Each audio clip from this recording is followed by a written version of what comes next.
ذالک من انباء الغیب، اے نبی صلی اللہ علیہ وآلہ وسلم یہ ہیں غیب کی خبریں، نوحیہ الیک جو ہم آپ کی طرف وحی کرتے ہیں۔ یعنی نبی صلی اللہ علیہ وآلہ وسلم امی تھے، لکھنا پڑھنا نہیں جانتے تھے، کسی کی شاگردگی انہوں نے اختیار نہیں کی، اللہ تعالیٰ ان کو سکھاتا تھا، اس کے باوجود وہ اپنی پیدائش سے کتنے پرانے واقعات، 500 یہ کم از کم تو یہ 500 سال پرانا واقعہ تو ہے نا، یہ تقریباً 600 سال کہہ لیں آپ،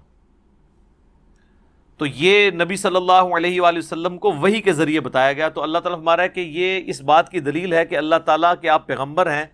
کہ آپ ان کو وہ باتیں بتا رہے ہیں جو آپ کی پیدائش سے اتنا عرصہ پہلے کی ہیں، اور یہ آپ کے پاس غیب کی خبر آتی ہے۔ وَمَا كُنْتَ لَدَيْهِمْ إِذْ يُلْقُونَ أَقْلَامَهُمْ، اور اے نبی علیہ السلام آپ اس وقت، اس زمانے میں 600 سال پہلے جب یہ ایک چھوٹا سا جھگڑا ہوا، آپ اس جھگڑے میں موجود نہیں تھے۔ وہ جھگڑا کیا تھا؟ ایہم یکفل مریم، کہ کون مریم کی کفالت کرے گا، اس کے لیے کلمے ڈالی گئی۔ اب یہ اسرائیلی روایات میں ملتا ہے، مختلف قسم کے اقوال ہیں۔ ایک قول یہ بھی ملتا ہے کہ سیدہ مریم چونکہ ایک اللہ تعالیٰ کی طرف سے ایک اسپیشل گفٹ تھی ان کی والدہ کے لیے، تو وہاں پر جو خانقاہ پہ اور لوگ تھے، ہر ایک کی خواہش تھی کہ ہم اس بچی کو گود لے لیں اور اس کی پرورش کریں، اور اس میں حضرت زکریا علیہ السلام بھی شامل تھے جو ان کے خالو بھی لگتے تھے۔ تو پھر طے پایا کہ دریا میں قلم ڈالی جائے گی، جس کی قلم پانی کے بہاؤ کے ساتھ چلے گی وہ تو ظاہر ساری چلیں گی، جس کی اپوزٹ چلے گی نا وہ پرورش کرے گا سیدہ مریم کی، اور یہ اس چیز کی انڈیکیشن ہوگی کہ اللہ تعالیٰ کی طرف سے غیبی تائید اس کو حاصل ہے۔ تو صرف حضرت زکریا علیہ السلام کی قلم جو ہے وہ پانی کے اگینسٹ چلی تھی، لیکن اس کی ڈیٹیل قرآن میں نہیں آئی ہے، لیکن اشارتاً ذکر ہے کہ جب وہ کلمے ڈال رہے تھے، اے نبی آپ تو اس وقت وہاں موجود نہیں تھے، اس کے باوجود آپ اس واقعے کو رپورٹ کر رہے ہیں جبکہ آپ لکھنا پڑھنا بھی نہیں جانتے، تو اس بات کی دلیل ہے کہ اللہ تعالیٰ کی طرف سے آپ کے پاس وحی آتی ہے۔ وَمَا كُنْتَ لَدَيْهِمْ إِذْ يَخْتَصِمُونَ، اور جب وہ جھگڑ رہے تھے اس معاملے میں آپ وہاں موجود نہیں تھے۔ اس سے عقیدہ حاضر و ناظر بھی کلیئر ہو گیا جی۔ اس پہ ویسے میری ڈیٹیل ویڈیو ہے، مسئلہ نمبر 7۔ وہ یہاں تک کلیم کرتے ہیں کہ نبی صلی اللہ علیہ وآلہ وسلم اگلی امتیں جو گزر چکی ہیں ان پہ بھی حاضر و ناظر تھے روحانی طور پر۔ ابھی بھی وہ کہتے ہیں کہ جی ہم کہتے ہیں جسمانی طور پہ، ہم کب کہتے ہیں کہ جسمانی طور پہ نبی صلی اللہ علیہ وآلہ وسلم یہاں موجود ہیں، بلکہ آپ روحانی طور پر موجود ہیں، جسمانی طور پہ آپ مدینہ شریف میں اپنی قبر میں ہیں، اور آپ جو ہے وہ اپنے تصرف سے پوری دنیا کو دیکھ رہے ہیں۔ دلیل مانگیں تو دلیل ان کے پاس کوئی نہیں ہے، دلیل ماننے کے اوپر 295C ہے، کوئی دلیل پہ قرآن و سنت سے ہونی چاہیے، اس کو اپنی طرف سے بنا، تو وہ پھر اس قسم کے دلائل وہ جو ہے نا ان کے رد کے لیے کافی ہیں کہ نبی علیہ السلام کو کہا جا رہا ہے آپ وہاں پہ موجود نہیں تھے، وہ کہتے ہیں جی یہ آپ اس بات کو سمجھے نہیں ہیں، یہی تو یہ اس سے تو علم غیب کا جو عقیدہ وہ والا حاضر و ناظر، ایک تو علم غیب والا عقیدہ تو درست ہے کہ جو اللہ بتاتا ہے، وہ کہتے ہیں حاضر و ناظر اس سے ثابت ہو رہا ہے کہ اللہ تعالیٰ فرما رہا ہے کہ اے نبی 600 سال پہلے ایک واقعہ ہوا، آپ وہاں پہ موجود نہیں تھے، اس کے باوجود آپ یہ بتا رہے ہیں، اللہ یہاں تو لکھا ہے کہ اللہ کی غیبی خبر کی وجہ سے، وہ کہتے ہیں نہیں، اس کے اندر امپلائڈ ہے کہ آپ وہاں موجود نہ ہو کر بھی عالم ارواح میں اس واقعے کو ہوتا ہوا دیکھ رہے تھے۔ لکھا کہاں ہوا ہے؟ کوئی نہیں۔ ہم کہتے ہیں یہاں پہ تو لکھا ہے کہ وہاں پہ آپ موجود نہیں تھے، وہ کہتے ہیں یہ لکھا ہے نا کہ موجود نہیں تھے، یہ تو نہیں لکھا کہ دیکھ نہیں رہے تھے۔ چلو حاضر و ناظر میں سے آدھا عقیدہ تو فارغ ہو گیا نا،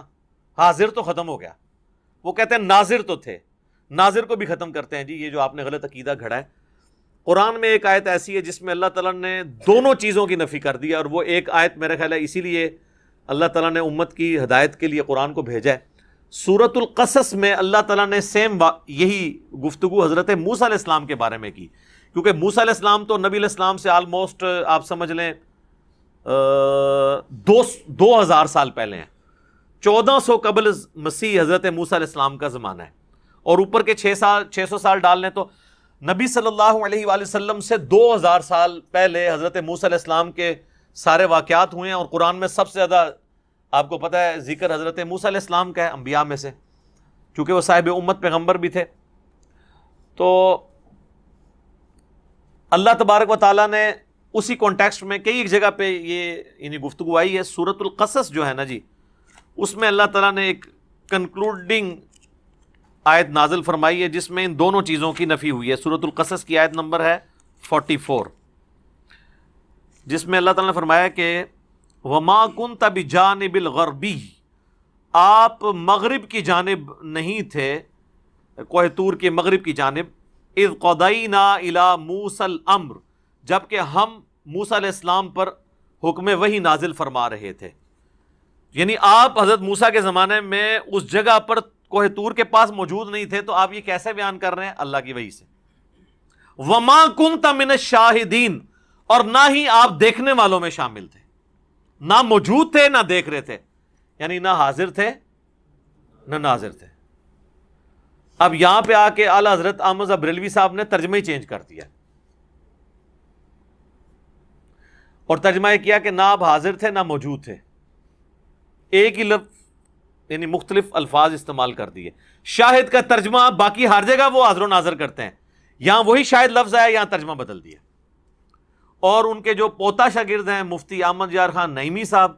انہوں نے جال حق کے اندر یہ آیت ہی آدھی لکھ دی، جو اس بات کا ثبوت ہے. انہیں سمجھ آ گئی ہے ہمارے خلاف ہے آیت، انہوں نے آدھی آیت لکھی. اور حاضر و ناظر پہ جو اعتراض کیا جاتا ہے نا جن آیات کے ذریعے، اس میں سے انہوں نے لکھا کہ یہ بھی لوگ مخالفین ہمیں یہ آیت پیش کرتے ہیں وَمَا كُنْتَ بِجَانِبِ الْغَرْبِيِّ اِذْ قَضَيْنَا إِلَى مُوسَى الْأَمْرِ، اور اگلے جو 3 لفظ تھے، صرف کوئی یہ نہیں کہ کوئی 3 کلومیٹر لمبی تھی وہ کوئی آیت، 3 لفظ چھوڑ دیے اور کہا اس میں تو لکھا ہے کہ اے نبی تم وہاں پر موجود نہیں تھے. تو ہم بھی کہتے ہیں کہ وہاں پہ موجود نہیں تھے، لیکن وہاں پہ ناظر تھے، دیکھ رہے تھے. اور وہ اسی آیت میں وَمَا كُنْتَ مِنَ الشَّاهِدِينَ، اور آپ دیکھ بھی نہیں رہے تھے. یہ آیت کا ٹکڑا ہی نکال دیا بیچ میں سے. لیکن ہم پھر بھی کہتے ہیں کلمہ گو مسلمان ہیں. ہو سکتا ہے کہ ان کو کاتب کی غلطی ہو، کتابیں چینج ہو گئی ہوں، جو مرضی آپ کہانیاں کراتے رہیں، اللہ کو جواب دیں گے. ہمارا کام صرف ایکسپوز کرنا ہے کہ ان لوگوں نے کس طریقے سے قرآن کے عقائد میں اپنا لقمہ ڈالنے کی کوشش کی ہے. وَلِعَاذُ بِاللَّهِ تَعَالَى آمین.